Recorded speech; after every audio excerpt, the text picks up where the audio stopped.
Hi, I'm Greg Dell here with attorney Rachel Alters, and I want to discuss a recent claim in which basically the court beat up Sunlife for once again denying a claimant who was suffering with fibromyalgia. So give us a little bit of background and what can we learn from this case that will benefit other claimants nationwide? Sure.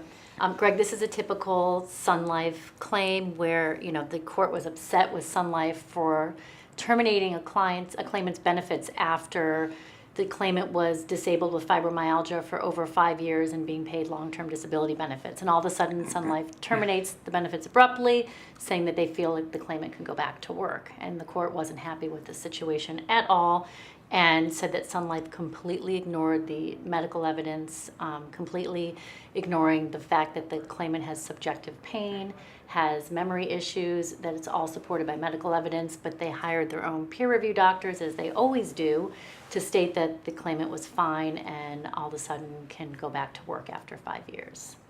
So basically it was a calculated effort by Sunlife after 5 years to try to deny the person, and the way they did this was through a medical file review? Initially they did a peer review, paper review only, and then the claimant did an appeal, and after the claimant filed their own appeal, they decided to get an IME, another paper review, and they did an employment medical analysis as well. And all of it pointed, according to Sunlife, to the fact that the claimant was fine, and even though the claimant complained of severe pain, could do a sedentary job on a full-time basis. Okay. So it sounds like, though, in this case, this is really a good victory for the claimant because Sunlife, they did a file review. It sounds like they did 2 file reviews, and they had the claimant during the appeal looked at by a doctor. Right. But yet the court still felt that they acted arbitrary and capricious, but meaning they didn't act reasonable. But what was the significance that they didn't act reasonable about? Well, they were cherry picking the opinions of their own doctors. So they were only looking at the fact that their doctor said that the claimant could sit for 4 to 6 hours at a time, but ignoring the fact that the doctors were acknowledging that the claimant had severe pain in several parts of their body and had memory issues and couldn't focus. So the court was irritated at the fact that they were just focusing on certain elements of what their doctors were alleging in their reports and ignoring the fact that the claimant was in pain and it was verified by medical documentation. Okay, so this is your classic case of where you have a claims rep who's either being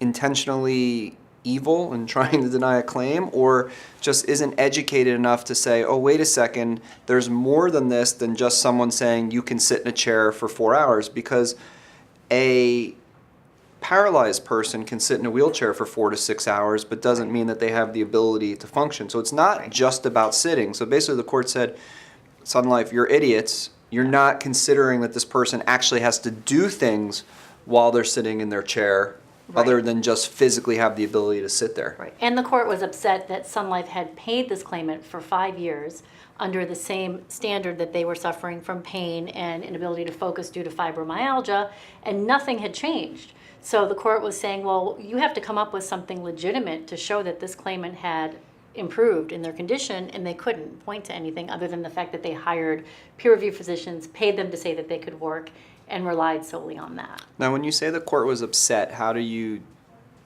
what makes you think that? Because I know you've read thousands of opinions on denials, but why are you feeling like in this one the court was upset? Well, the court doesn't actually use the word upset in their opinion. They say that Sunlife abused its discretion, and they remand the case back to the insurance company, and they award the claimant past benefits. So the claimant won in this case, and Sunlife lost.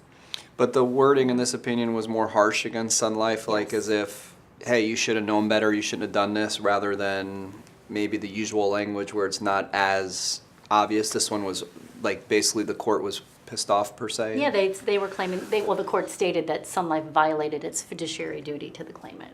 And this is pretty harsh words by the court. So what was the remedy the court went with? Did they remand and tell Sunlife look at it again, or did they award benefits to the claimant?